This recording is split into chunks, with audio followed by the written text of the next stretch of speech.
नमस्कार, लोकशिवाय मराठीमध्ये आपलं स्वागत आहे। आज राज्यभर उद्धव बाळासाहेब ठाकरे या शिवसेनेचं जन आक्रोश आंदोलन सुरू आहे। या निमित्ताने साताऱ्यामध्ये सुद्धा जन आक्रोश आंदोलन काढण्यात आलं। संपूर्ण राज्यातच आज शिवसेना उद्धव बाळासाहेब ठाकरे पक्षाच्या वतीनं भ्रष्ट आणि वादग्रस्त मंत्र्यांचे राजीनामे घ्यावेत या मागणीसाठी आंदोलन करण्यात येत आहे। सातारामध्ये सुद्धा शिवसेना उद्धव बाळासाहेब ठाकरे पक्षानं हे आंदोलन आज इथं केलं। खरं तर महाराष्ट्राला एक परंपरा आहे। आज महाराष्ट्राचा आदर्श देश घेतो आणि महाराष्ट्राला एक राजकीय उच्च संस्कृती आहे, पण दुर्दैवानं गेल्या काही दिवसामध्ये महाराष्ट्राच्या या राजकीय संस्कृतीचा स्तर अत्यंत खालावलेला दिसतो आहे। खरं तर ज्या विधिमंडळामध्ये महाराष्ट्राचे कल्याणकारी कायदे पास होतात त्या विधिमंडळामध्ये मारामारी होते। त्याच विधिमंडळामध्ये कृषी मंत्री रमी खेळताना दिसतात। गृहराज्यमंत्र्यांच्या डान्स बारवर छापा पडतो आणि 22 बारबाला तिथं सापडतात। कुणी मंत्री बन्यांवर पैशाची बॅग घेऊन बसतो, कुणी मंत्री ओम भट्ट स्वाहा करतो। एकूण हे सगळं चित्र बघितल्यावर कुठं नेऊन ठेवला आहे महाराष्ट्र माझा, असा प्रश्न आता खऱ्या अर्थानं जनता विचारते। खरं तर विधिमंडळामध्ये शिवसेना उद्धव बाळासाहेब ठाकरे पक्षाने या संदर्भात सातत्यानं आवाज उठवला। आम्हाला अपेक्षा अशी होती की अधिवेशनात किंवा अधिवेशनानंतर तरी या वादग्रस्त मंत्र्यांचे राजीनामे घेतले जातील आणि महाराष्ट्राला ती परंपरा आहे। खरं तर नैतिकदृष्ट्या या मंत्र्यांनीच राजीनामे द्यायला हवे होते, पण ती नैतिकता यांच्यात उरली नाही। त्यामुळं खरं तर मुख्यमंत्र्यांनी यांचे राजीनामे घ्यायलाच हवे होते, पण दुर्दैवानं अजूनही ते झालं नाही। त्यामुळे एक संदेश असा जातोय की तुम्ही काही करा, इथं चालतंय आणि हे सगळ्यात मोठं घातक आहे। आणि त्यामुळंच आज शिवसेना उद्धव बाळासाहेब ठाकरे पक्षाच्या वतीनं आम्ही मुख्यमंत्र्यांना आवाहन करतो की या मंत्र्यांचे राजीनामे आपण त्वरित घ्यावेत आणि जोपर्यंत ते घेतले जात नाहीत शिवसेनेचं हे आंदोलन चालू राहील। कर्जमाफीचा एक विषय गंभीर आहे, पण तो अजून झालेला नाही आहे। 7/12 कोरा करणार असं सुद्धा म्हटलं होतं, पण या सरकारने जे युतीचं सरकार आहे त्यांनी अद्यापर्यंत काय केलं आहे? शिवाय लाडकी बहिणी योजनेसारखा मोठा एक जे महिलांना आमिष दाखवलं होतं ते सुद्धा आता चव्हाट्यावर आल्यासारखं दिसतंय। काय सांगाल तुम्ही? एक गोष्ट आपण लक्षात घेतली पाहिजे की महाराष्ट्रातला शेतकरी अत्यंत कष्टाळू आणि प्रयोगशील आहे।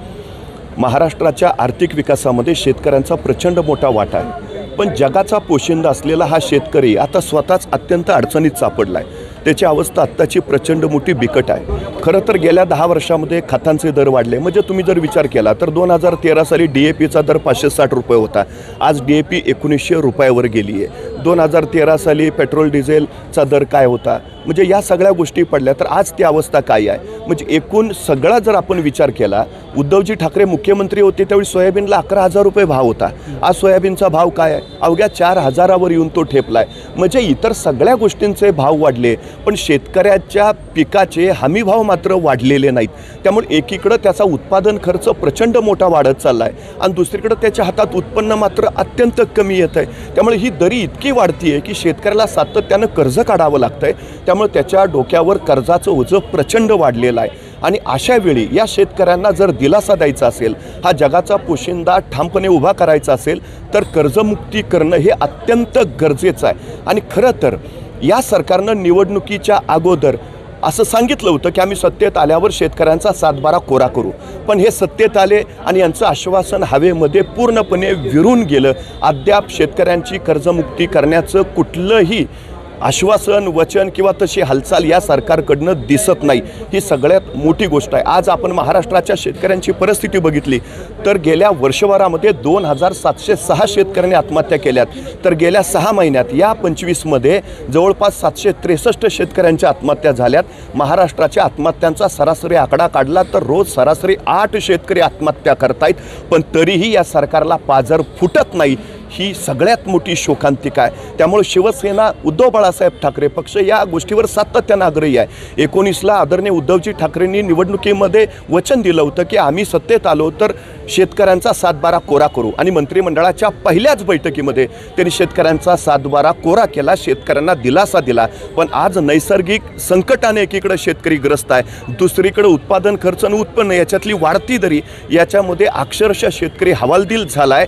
त्यामुळे शेतकऱ्याला जर पुन्हा ठामपणे उभा करायचा असेल तर कर्जमुक्ती करावीच लागेल, 7/12 करावाच कोरा लागेल आणि शिवसेना त्यासाठी सातत्यानं लढत राहील। लाडक्या बहिणींबाबत काय सांगाल? आज ती सुद्धा परिस्थिती तीच आहे। आज लक्षात आलं असेल तुमच्या की खरं तर शेतकरी जसा निवडणुकीपुरता राजा होतो तसं लाडकी बहीण योजनासुद्धा निवडणुकीपुरतीच काढली. नंतर काय झालं, आज जवळपास 46 लाख महिलांच्या चौकशा केल्या जातील असं काल का परवा मंत्र्यांनी सांगितलेलं आहे. म्हणजे नेमकं काय होणार आहे, म्हणजे त्या लाडकी बहिणींना इथून पुढं ते मिळणार नाही. एवढ्यापेक्षा काही पुरुष त्यांनी या योजनेचा लाभ घेतला हेही आता उघडकीस आलेलं आहे. त्यामुळे ह्या सगळ्या गोष्टी नेमक्या काय चालल्यात, खरं तर राज्यामध्ये कल्याणकारी योजना आणाव्यात आणि लोकमानसाचं जीवनमान उंच व्हावं, त्याला सुखी समाधानी करावं, हे राज्य सरकारचं कर्तव्य असतं. पण दुर्दैवानं तसं घडताना दिसत नाही आणि शिवसेना सातत्यानं त्यासाठी आवाज उठवते आहे. तर शिवसेना नेते नितीन बानुगडे पाटील यांनी आपल्याशी संवाद साधला आहे. त्यांनी एकंदरीत राज्यातील जी परिस्थिती आहे, जे महायुतीचं सरकार आहे, या महायुतीच्या सरकारने आपल्याला काय दिलं आणि काय दिलं नाही याचं विस्तृत अशी जन आक्रोश केलेला आहे. संतोष राळे, लोक शिवाय मराठीसाठी सातारा.